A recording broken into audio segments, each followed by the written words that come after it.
Okay. One more time, just a sound check. You're good. All right, thank you. Good evening, everyone. It's a little bit after 6. Welcome. Happy New Year. We are very excited tonight to share information on the feedback we received on the San Diego County Emergency Operations Plan. And my name is Nick Zubel. I'm with the County Office of Emergency Services, or OES, and I'm leading this effort in partnership with county departments, state and federal partners, food system stakeholders, community-based organizations, tribal governments, access and functional needs advocacy organizations, and the general public. So it truly is a collaborative effort, this plan update. So we really appreciate that you being here tonight to learn more about the findings and the recommendations. From our team, we also have Sofia Gonzalez, who is co-presenting with me, and Nick Flores, who will be monitoring the chat. Before we get started, I will turn it over to Sophia to spend a few moments on the Zoom features we will be using this evening to help everyone stay engaged. Thanks, Nick. Hi, everyone. If you'd like to ask a question or share feedback, please use the raise hand feature. During the discussion, you can click the react icon at the bottom of your screen to raise your hand. Once you're called on, please unmute yourself to speak. In terms of meeting participation guidelines, we're really excited to have you guys here, and we want to make sure that we can respond to as many questions and comments as possible, both in the chat and during the discussion. So please hold on to any comments or questions you have until the discussion period at the end of the presentation. You can also ask questions or share feedback using the chat function. To open the chat, simply click the chat icon on the bottom of your screen. There is also a closed captions option, which will display the spoken words on your screen. So depending on what's visible on your Zoom screen, you may need to click on the 3 small dots first to see the tools. If you're joining from your phone, you'll find the icons to raise your hand, unmute, and use the chat at the bottom of your screen. You may also need to tap on the 3 dots to see additional options, but I'll pause here to see if anyone has any questions on the Zoom tools in the chat.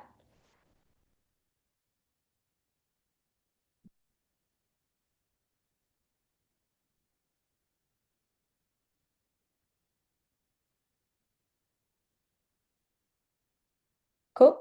I'm seeing none, so I'll go ahead and turn it on over to Nick. Thank you, Sophia.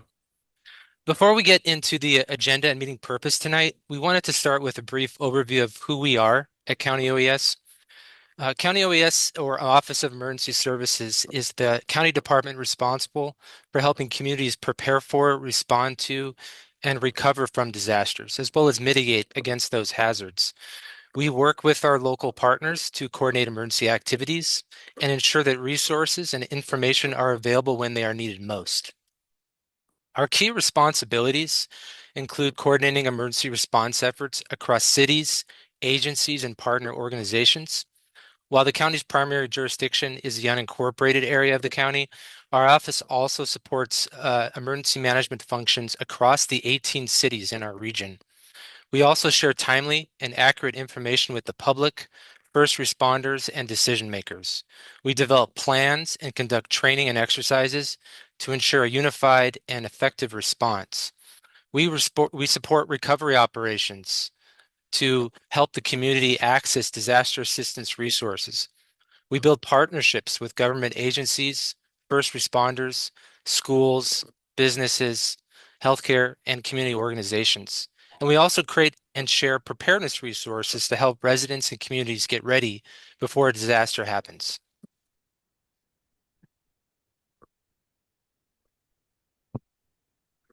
So today's meeting, again, thank you again everyone for joining us, is to highlight the key findings and feedback that we received from the community on the Emergency Operations Plan that was during the initial public comment period last fall. We also will be presenting the recommendations that were developed from that community feedback that can help shape the plan update. And then we'll review next steps, summarize action items, and provide a timeline and expectations for upcoming phases and deliverables. So here's a look at our agenda this evening. We'll start with a brief overview of the Emergency Operations Plan, explaining the purpose, the structure, the key components of the plan, and then we'll highlight how we solicited that feedback from the community, how we also collaborated with our county partners. Then we will highlight community feedback and how that input can help shape the next plan update.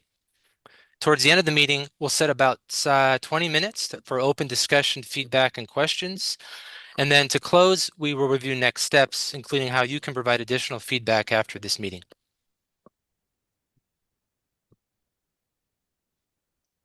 The Emergency Operations Plan is a regional framework for responding to major emergencies and disasters. It specifically outlines the county's roles, authorities, and responsibilities, but it also provides that framework for our local jurisdictions and our partners during incidents that require county coordination or assistance. Our office coordinates the update of this plan every 4 years, and it is brought to the Board of Supervisors for adoption. The plan was last adopted by the Board of Supervisors in September of 2022. Both the county's regulatory ordinances and the State of California's Emergency Services Act require that the county establish and maintain this plan in order to be eligible for state and federal disaster reimbursement funds.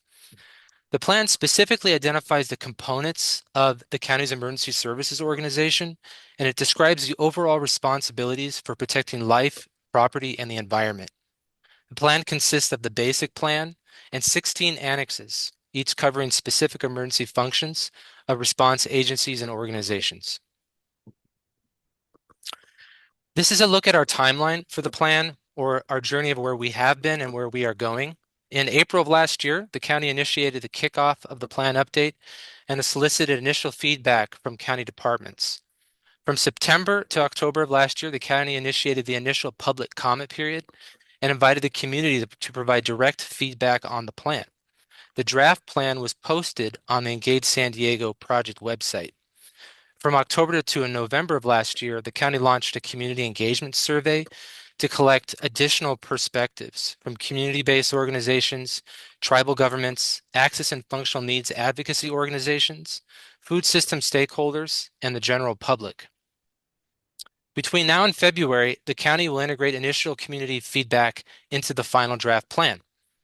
A final draft public comment period is planned for March of this year, and the final draft will be posted on the Engage San Diego project website. Final community feedback will be incorporated into the plan in April, and the final plan will be presented for approval to the Unified Disaster Council in June, followed by Board of Supervisors adoption in September. So the county developed a community engagement plan that provides a roadmap for how the community will have opportunities to provide input and help shape the next plan update. We aim to engage the community through the following 4 objectives for community engagement. We collected data on gaps in services, response capabilities, and existing resources. We read through interview transcripts, survey responses, direct feedback on the plan, email responses, and meeting notes. We evaluated the community's understanding of emergency response procedures. We ensured that the plan update reflects community priorities and that the community feels both heard and represented. We identified themes from the feedback from what we heard from the community and have developed relevant recommendations. And finally, we leveraged existing opportunities such as stakeholder meetings and networks to maximize participation, reduce engagement fatigue, and ensure targeted input from key populations. Please note this presentation provides key recommendations across major themes, but does not cover all of the recommendations. Additional recommendations were developed. However, not all of those recommendations were actionable within the emergency operations plan, but will be carried forward for future planning efforts. The community conducted numerous engagement activities to get your feedback. We heard from the community across several platforms, including in person and online. From the community survey, there were a total of 127 survey responses. Approximately 841 open-ended comments were provided from that survey. And the survey asked specifically respondents to share their lived experiences, perceptions, and knowledge related to preparedness and response. From August to September of last year, our office, in collaboration with the Office of Sustainability and Environmental Justice, delivered presentations to 21 community partner meetings, which included representation from community-based organizations, food system stakeholders, tribal governments, access and functional needs advocacy organizations, and the general public. In addition, our office, in collaboration with the Office of Sustainability and Environmental Justice, facilitated 2 tribal informational sessions in October of last year. We had significant tribal feedback related to the plan update and to ongoing coordination needs. Both the community partner presentations and tribal informational sessions were designed to introduce the update process and solicit feedback on the plan. We had 1,700 visits to the Engage San Diego project website, the county's digital engagement platform. 15 participants provided their feedback on the plan through email. Our office also used a tool called Conveo to collect direct feedback on the plan. There were 23 responses through this tool, which was hosted on the Engage San Diego project website. From the community survey, this question asked participants to identify the category that best represents them or the group they are responding on behalf of. Nearly 72% out of the 127 survey respondents were members of the general public, followed by nearly 13% from community-based organizations, nearly 9% from other, 3% from tribal governments, 2% from individuals with access and functional needs or their advocates, and less than 1% from the business sector. Now I will turn it over to Sophia to present on the findings and recommendations. Thank you, Nick. Through our broad community engagement, which included surveys, stakeholder meetings, tribal information sessions, digital platforms, and direct feedback, we heard diverse perspectives from the general public, community organizations, food system stakeholders, tribal governments, access and functional need advocates, and others. The feedback highlighted both what's working well and critical areas for strengthening the plan to better serve everyone in San Diego County. Based on what we heard, 6 major themes consistently emerged. These themes represent the community's top priorities. Please note that the recommendations are not reflective of all the feedback received on the plan. These were the common themes that the community pointed out. Plan updates will also reflect current policies and changes in operations, including responsibilities, advancements in capabilities, and resources. In the next slide, Nick and I will walk through each theme in more detail, along with key recommendations that will strengthen the plan moving forward.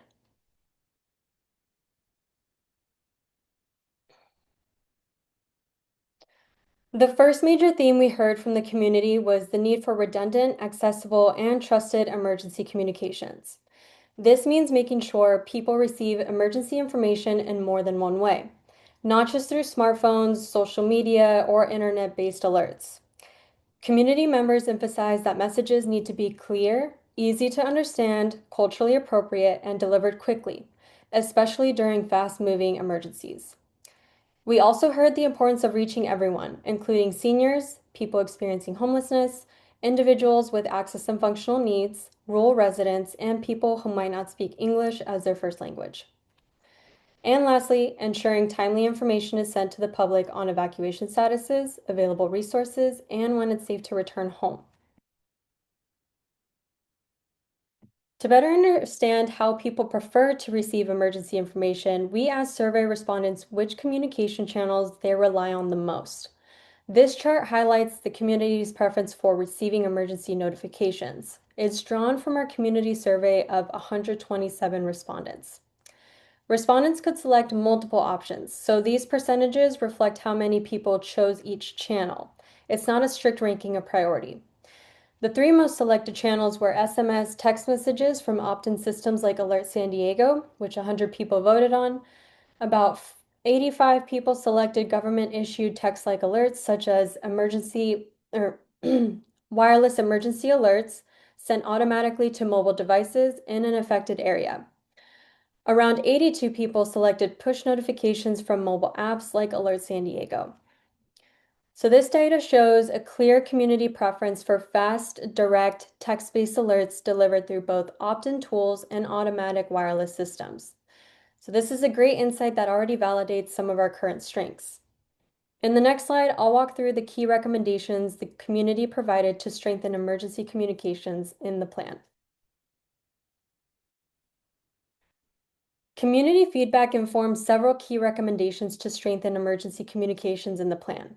These recommendations focus on describing alternate alert and warning notification methods that do not depend on smartphones or internet access, describing culturally appropriate alert and warning methods, and describing the communication channels used to inform the public about where to access resources and when evacuations are lifted, so it's safe to return home.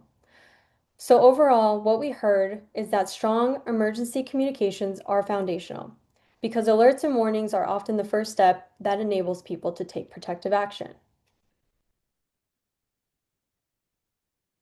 Building on that, the next major theme the community raised was evacuation planning for rural and access and functional need populations. What we heard from the community was the need for more tailored evacuation planning to ensure everyone can leave safely and efficiently, especially in rural areas and for individuals with access and functional needs. Community members raised several challenges, including information about evacuation routes, specifically limited evacuation routes in rural communities, transportation barriers for people with mobility or medical needs, and the importance of planning for licensed care facilities that may require medical transport during evacuations. We also heard that pets and in some cases livestock may play a major role in evacuation decisions. In the next slide, I'll walk through the specific findings and key recommendations that emerged from this feedback.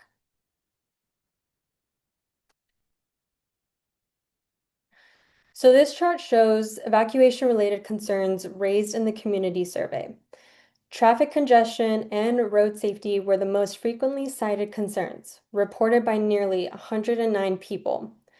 77 people reported not having enough information on what to do or where to go. 72 people reported caring for pets. 67 reported not having access to critical medical equipment or medications. And 65 people reported limited access to transportation. Together, these findings highlight that evacuation challenges are not just about moving people out, but also about road conditions, clear information, mobility, medical needs, and pet considerations. Community feedback informs several key recommendations to integrate the evacuation needs of rural communities and access and functional need populations into the plan. These recommendations focus on describing transportation options for individuals with access and functional needs, describing how information about evacuation routes and traffic conditions is communicated to affected communities, and including planning considerations for areas with limited access and strategies to mitigate traffic congestion. In addition, as well as integrating pet rescue options into evacuation planning. The next theme focuses on shelter and human services.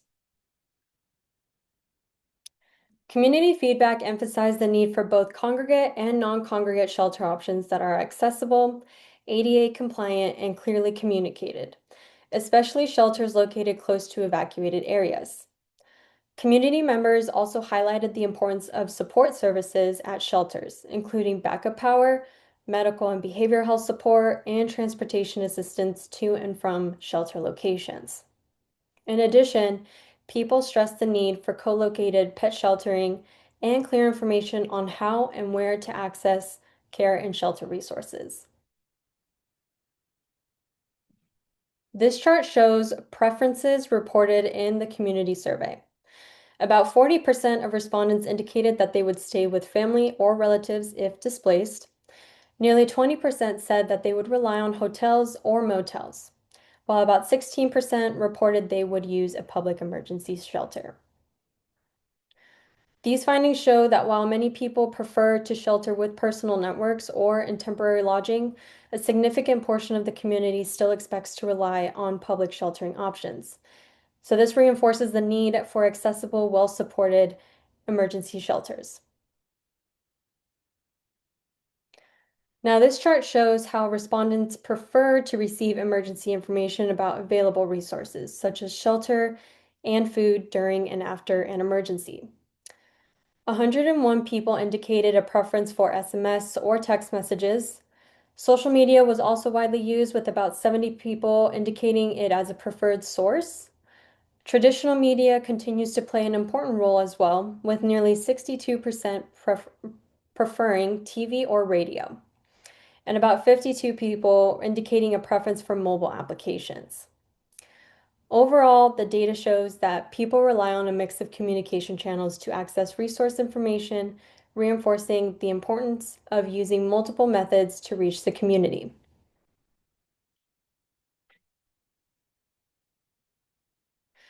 Community feedback informs several key recommendations to strengthen care and shelter operations in the plan.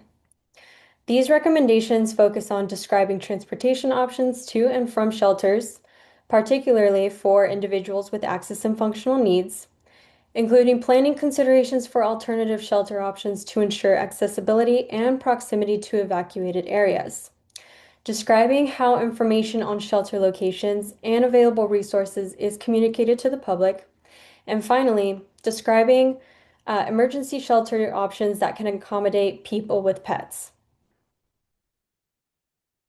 So now I'll turn it back over to Nick.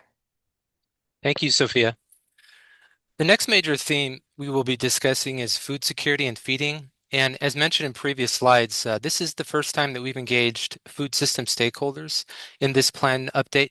And so a lot of our engagement was also in meeting with different food stakeholder groups throughout this process. Community members highlighted the importance of having food and water distribution locations that are accessible, well communicated, and located close to impacted neighborhoods. We also heard from stakeholders the importance of clear information on where and how to access community food programs, local food assistance, and distribution sites during an emergency.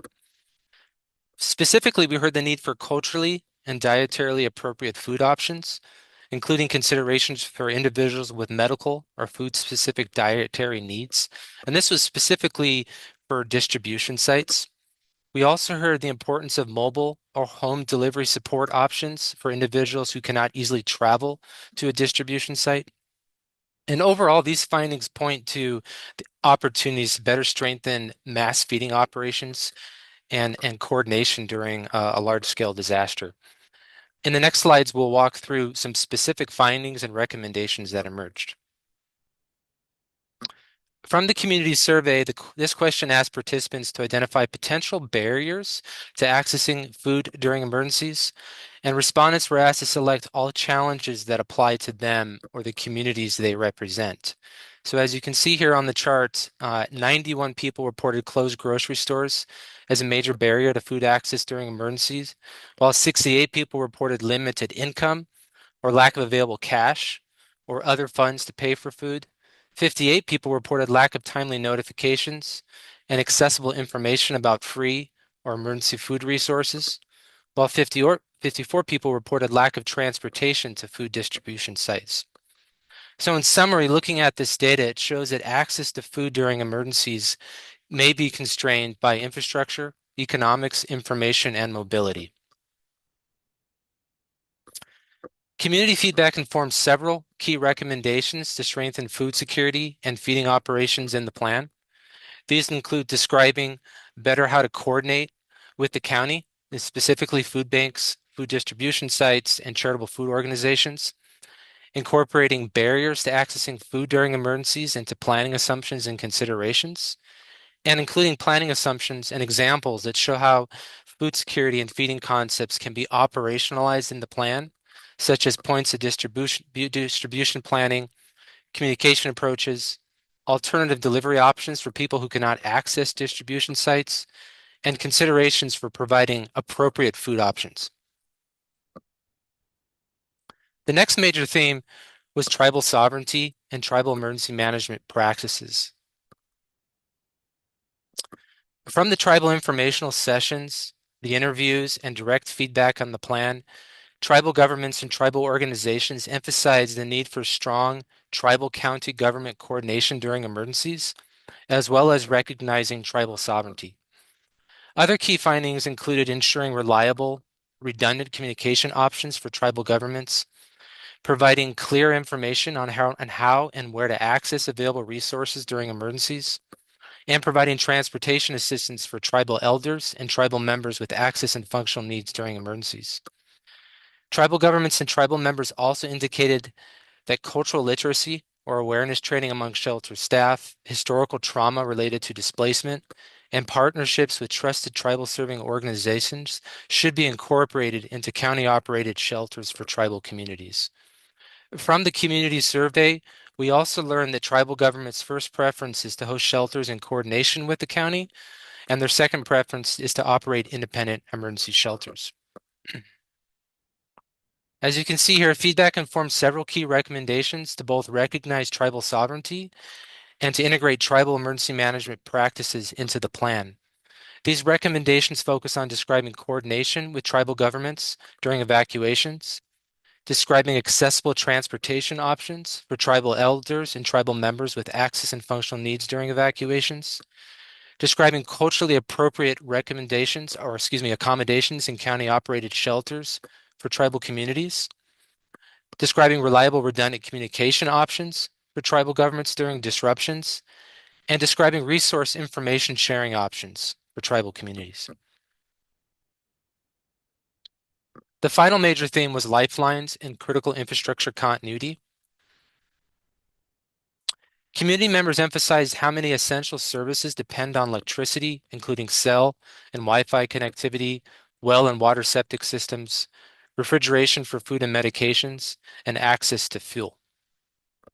We also heard an expectation that these disruptions require redundant support, especially for communities that may experience longer power outages or have limited access to resources. People highlighted the importance of community resource centers operated by SDG&E, backup generators, and mobile cellular systems. Community members also stressed the importance of maintaining water and sanitation during power outages, including potable water delivery when wells fail, and support for septic and water systems in rural communities and on tribal lands. Overall, these findings underscore the need to strengthen continuity planning so that critical lifelines remain available and communities have reliable support when infrastructure systems are disrupted. Community feedback informed two key recommendations to strengthen lifelines and critical infrastructure continuity in the plan. These recommendations focus on including planning considerations for potable water options and sanitation solutions for affected communities during power outages, and more clearly describing the capabilities, resources, and services offered by SDG&E's community resource centers during public safety power shutoffs. We would now like to open the meeting for questions, hear your feedback, and hold discussion. We have allotted 20 minutes for question and discussion, so please limit your comments to 2 minutes each. Please raise your hand or use the chat feature to share your thoughts and questions. And if we're not able to get to all questions this evening or comments, we will be writing them down and we'll follow up with a meeting summary.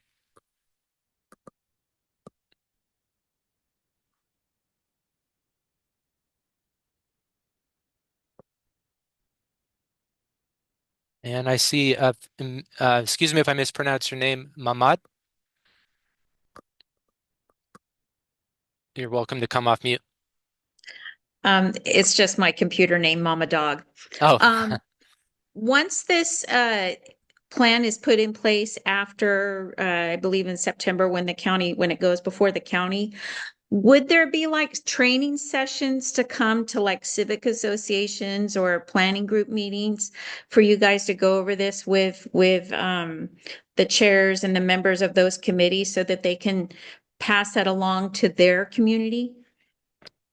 that is a great question. And as part of this plan update process, there is an ongoing maintenance and a training schedule that will be developed where we will be sharing with our partner organizations and with our county departments, the changes that have been made and how this plan can be operational.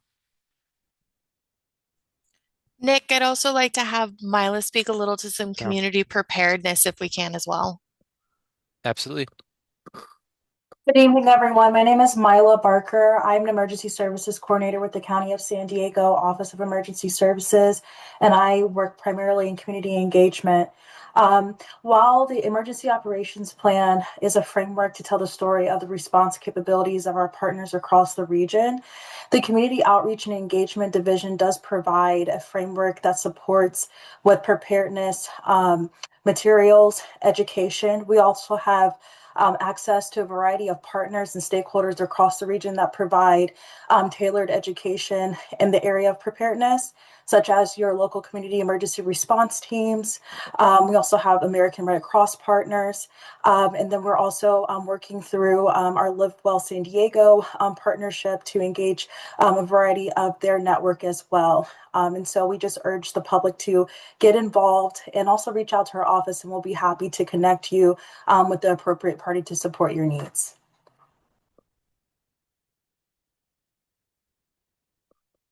Thank you. There we go. Thank you, Mila.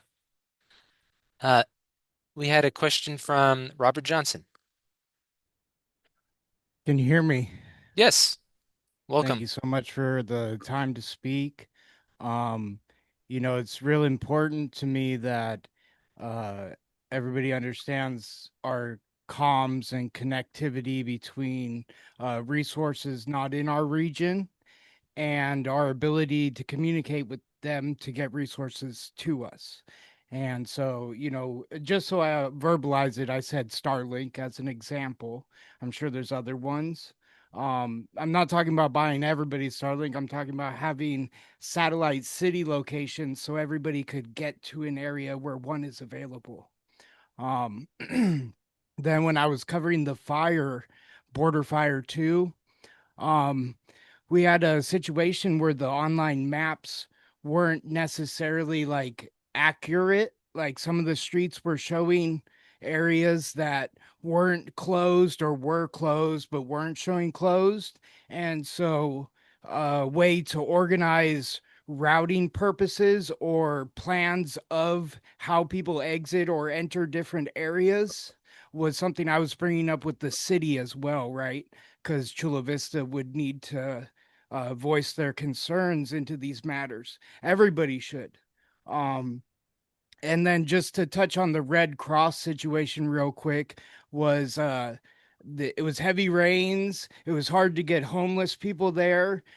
There's a lot of situations where it was Southwestern College, and yes, that is a good spot, but getting the homeless from the trolley station to there seemed to be the issue, right? And so, like you guys said, different transportation issues. But I just want to make sure I speak up for people and say, in an emergency, we want to look out for each other and do what's best. So I appreciate you guys holding this, and thank you for my time. Thank you for your feedback. We appreciate that. And that aligns very well with the presentation and the recommendations to enhance reliable, redundant communications. So thank you.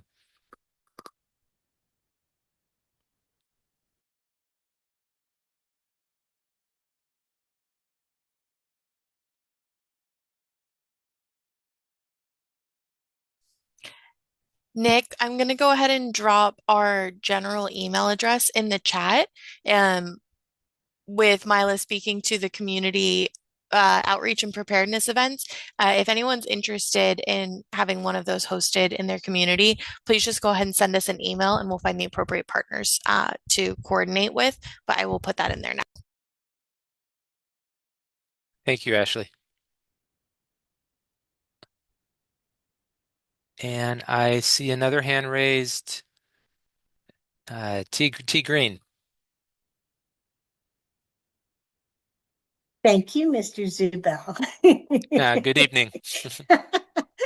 So the one big issue that we've seen with the public safety power shutoffs, this is not necessarily County OES's wheelhouse. However, we've seen the backup batteries die on the cell phone towers. So normally we may be able to get information, but when AT&T and Verizon and those guys don't have enough backup batteries for their cell phone towers, then we are completely shut off from the world. So we cannot do a 911 emergency call if we have a medical emergency at home. We can't get information about that reverse 911 call to evacuate. And so that is another big issue, in particular with the PSPS events. And that's not something SDG addresses, right? They've got their CRCs. But I just wanted to throw that out there because I've seen that multiple times. Thank you. And thanks everybody for showing up. That was on my email list. Bye. Thank you, Teresa.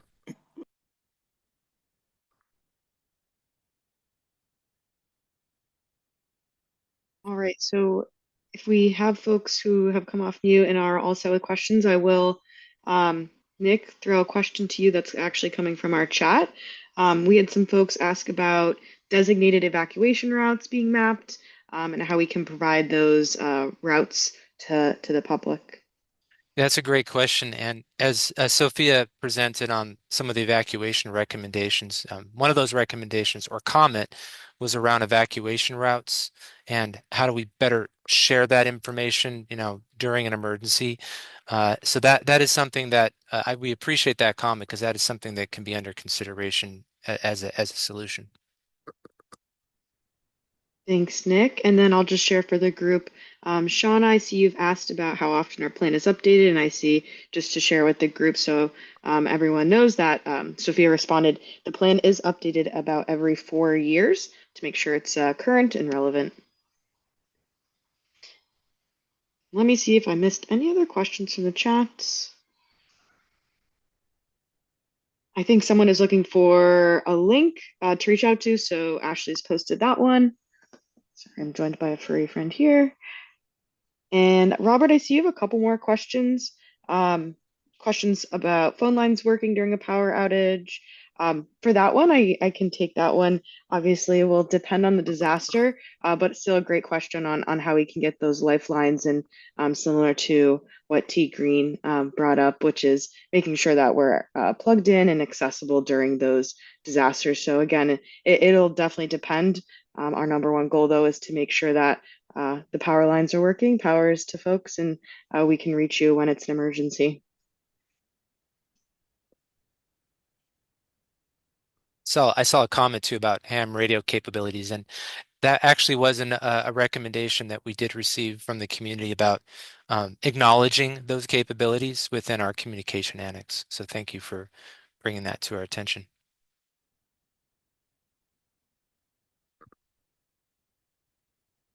We have another question in the chat from Vanessa. She is asking about considerations or support plans that we're developing or have developed for seniors with disabilities who might live on a higher floor or something above ground floor. Nick, can you talk about anything related to access and functional needs that we might be considering for this plan? Yes. So access and function needs, as you know, is integrated throughout the plan. We have 16 functional annexes. So, for example, to foster that whole community approach, we acknowledge those needs within the mass care and shelter plan, evacuation, animal care, public information, etc. But your specific question was around support plans, and as you know, depending on where that facility or apartment building is located, that support can be provided to help develop that plan. So if it's in a city, then it's a partnership with our cities. If it's within the unincorporated, then it's a partnership with our office and other county departments.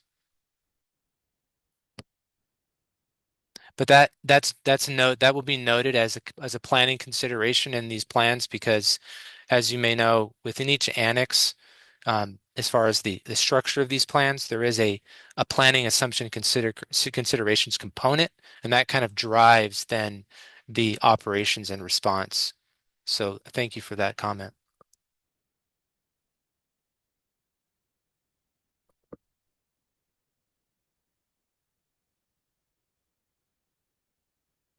And I see Teresa. So Nick, and everybody, about a year ago, I was at the Listos Disaster Ready Summit in San Diego County, and we were having, so Listos, California, out of the governor's Cal OES office.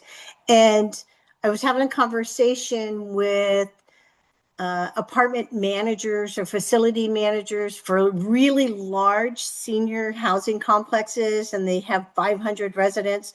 And so we were talking about evacuations, and they have those stair chairs, but they've been told they can't use them or practice with them due to liability. So somehow someone, I know that's outside your wheelhouse, but that's the property owners and management's responsibility to not leave people behind. And there's a training PowerPoint I can share with you on how to use those stair chairs. But I straight up said, what is your liability if you leave somebody behind?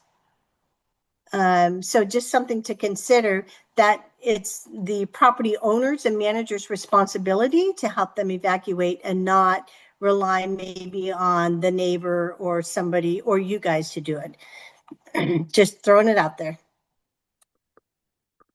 Thank you, Teresa, for sharing that resource.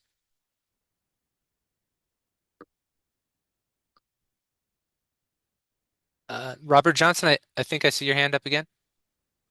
Yeah, I'd kind of like to go off of what was just mentioned in the idea that the Gaylord Pacific was just built in Chula Vista, and the the freeway entrances from H Street to J Street, in the next coming years, considering the port project and other things, further outlook to what emergency plans look like compared to like what they look like now, and pre-planning for these developments already coming. Another thing I'd just like to note is that specifically in Chula Vista, we're near the border. And I didn't hear any mention of the border, even though it's a huge part of our city. And I'd say federal agencies too, but that's a pretty obvious one. But I think the border is something to consider when we're trying to advise even tourists, right? That come here and want to enjoy our city, and what plans or how does the local tourist board or the outreach done to that prepare people who are not from San Diego? Thank you, Robert. That's a great comment and question, and just for informational purposes, we do have a cross-border working group that collaborates with our partners in Mexico and discusses cross-border incidents and sharing information during times of emergency. So that is a comment that we can bring forward to that work group. We appreciate that.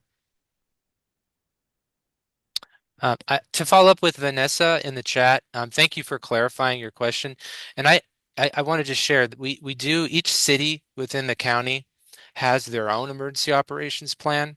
And so we ensure that our county plan sort of supports or supplements those local plans. So we can connect offline too to get you in touch with Escondido's emergency management office to discuss this further. It's a great question.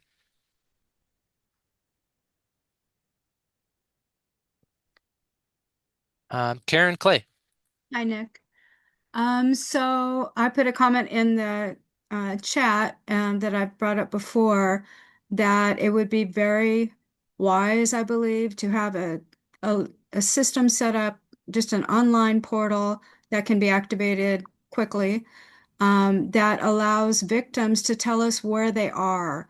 Because during the floods, and with people moving between the hotels, we never knew a really good count of where people were, so we could feed them. And that was a real major issue for us. Thank you for sharing that. No, that's very helpful. We will document that as an option as far as informational sharing purposes and resources.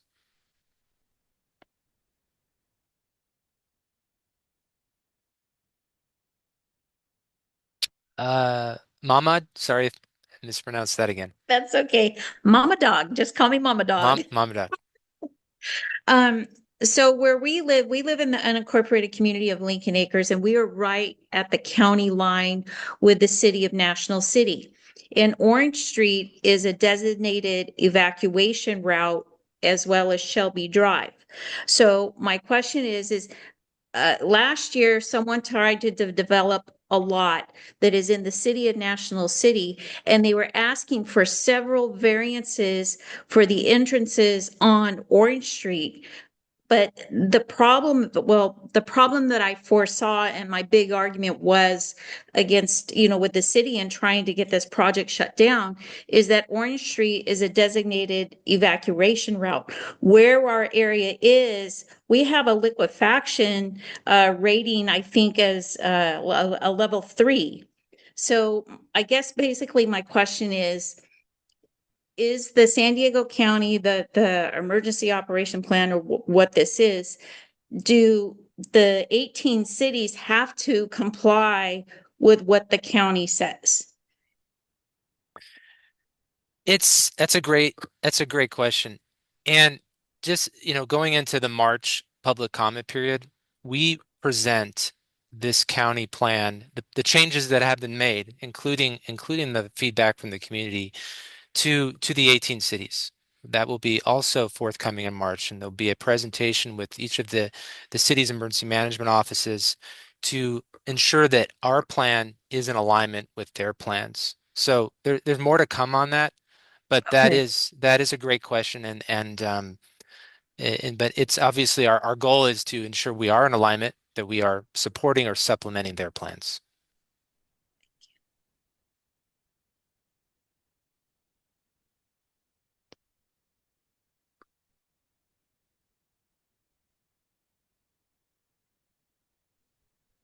Robert, did you have another question? Thank you. Yeah, I did. I appreciate it. I know I kind of just jump in there, but it comes to me and I'm like, oh, I gotta ask this.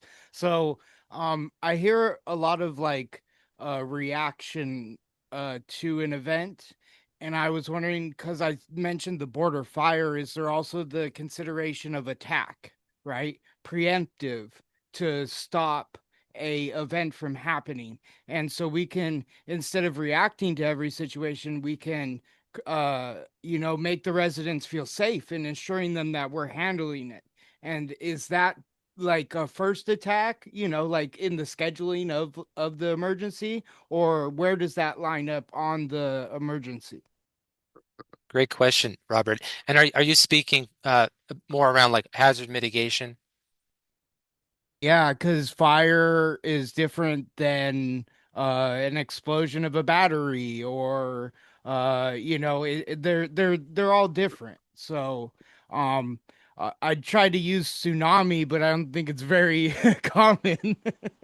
But you kind of see where I'm going. There's different things that can be prevented depending on the engagement of the county on the forefront than the reactionary planning that we're doing to mitigate the problem as it already happened.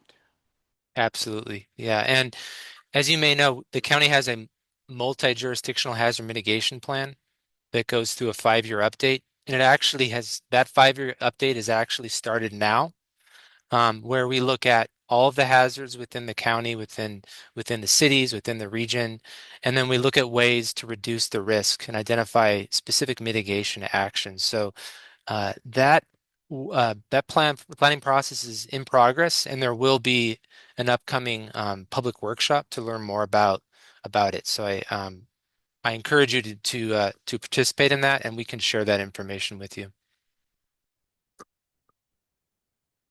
Thank you, Sophia. We put the link to the Engage page for that plan.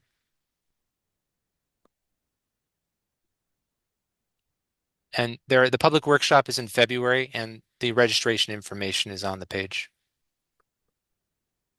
February is next couple days.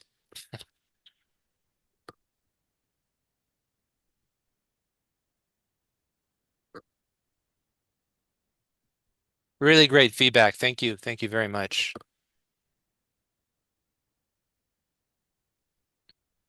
And just again, as a reminder, there will be a final draft public comment period in March. and there'll be another opportunity to see how this feedback, these recommendations will be shaping the plan update.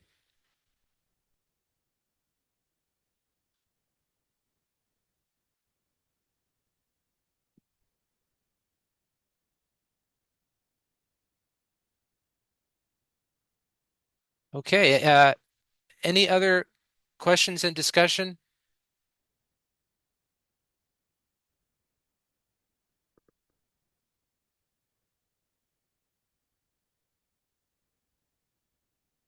Nick, we do have one more question, but I think it Yeah. might be for another participant that's chimed in. I see Raji was asking about the hesitation with using emergency evac chairs. So I think this question might be for some of the folks who are sharing out their personal experiences. So I'll pause and see if anybody wanted to just share quickly on their experience and if they have any thoughts on this question from Raji. Feel free to come off mute and share your experience. Yeah, I'll bring it up because I'm the one that mentioned it. So it was not my hesitation. When I worked at the college, we practiced once or twice a year on it, but it was large properties for senior housing in particular. And it was more than one at that summit. And so they were told by the owner or the management of the facility that the employees on site were not to use those stair chairs because of the liability.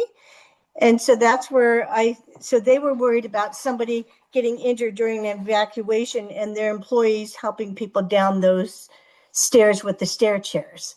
So that's when I pointed out your liability is going to be bigger if you knowingly leave people behind that need assistance. And so that's what they're mentioning was the property owner and the management companies did not want the employees using the stair chairs.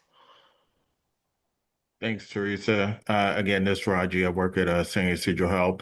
We have them in all of our multi-level facilities, and I admit, like they're not something that you can just pull out and operate. Those things are whole transformers, and that's why we actually have like a training plan and stuff like that. You know, we have subject matter experts at each one of those locations, and you know, we actively train the staff there to be able to use it, you know, ahead of time, so when they need it, you know, it's available for them. And, you know, we talked about, and I mentioned earlier about not relying on your neighbor. And we talk about that in the rural community because I live in a rural community, have for most of my life. And I'm a native San Diegan, certainly not a spring chicken, but we talk about helping neighbors. But at the end of the day, if your neighbor's gone, what's your backup source to help you, right? You should have 3 people deep that can help you evacuate because it can take a while. And when there's a large scale disaster, the bulk of the responders may be going to where the more heavily populated areas are. So you have to plan for that if you're living in the rural community. But so yes, neighbor helping neighbor, but on those large scale buildings, they should be training their employees to help people evacuate because they're responsible for who's living in their building. I used to own rental properties, and so I know that there's liability, but they need to be responsible as well. Thank you both for providing that.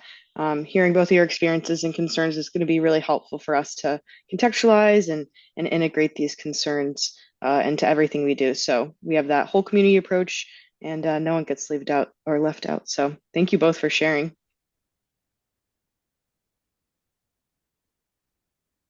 Robert Johnson? I just, I don't want this question to get left off. I cover other meetings, so I know them a little bit better than I know you guys. So excuse me if I'm going to just ask this maybe a couple minutes before. But for the audience that's watching online, is there more meetings coming up that they can engage in topics like this? Yes, thank you. Beyond this plan, as I mentioned, there's the hazard mitigation plan update process. So that'll be another opportunity to look at emergency management from the hazard mitigation side. So I think that'll be another great opportunity for everyone to participate in, because as you may know, that plan actually informs the emergency operations plan. It drives what are our priorities by understanding what are the risks, what are the hazards. So that is one upcoming opportunity. And then beyond, once this plan goes through the Board of Supervisors for final adoption, there will be a training schedule to be sort of socializing the plan and the changes that have been made.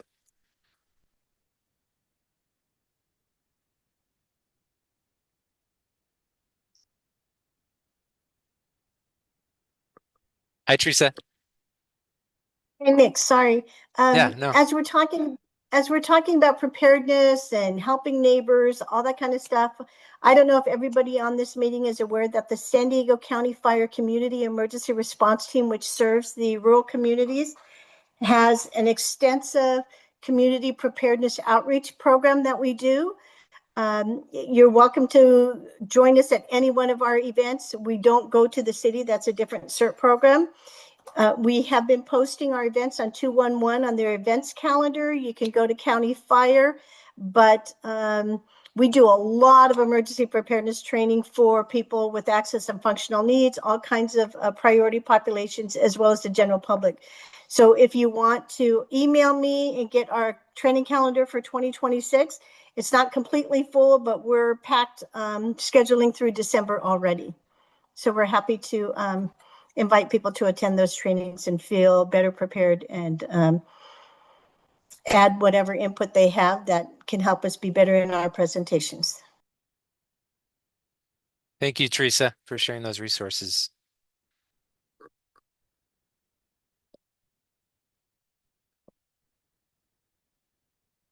Okay, well, thank you, everyone. This has been really great to hear the different the feedback and comments. We will be capturing this in the meeting summary and for consideration in the plan update as well. So we'll move on to the next steps.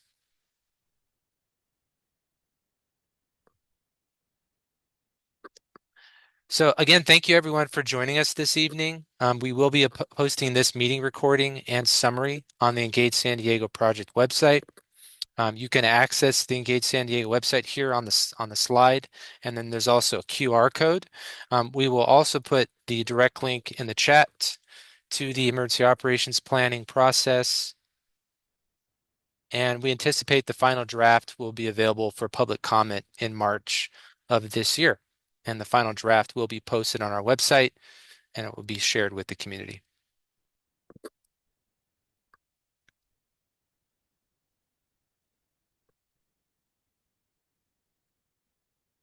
Go to the next slide, please. So once again, thank you everyone for your participation tonight. We really do appreciate it. Again, this is a collaborative effort with the community to ensure that this plan reflects community priorities and that you feel that you've been heard. And so this concludes the meeting this evening, and more to follow soon with the March public comment period. I will be ending the recording now.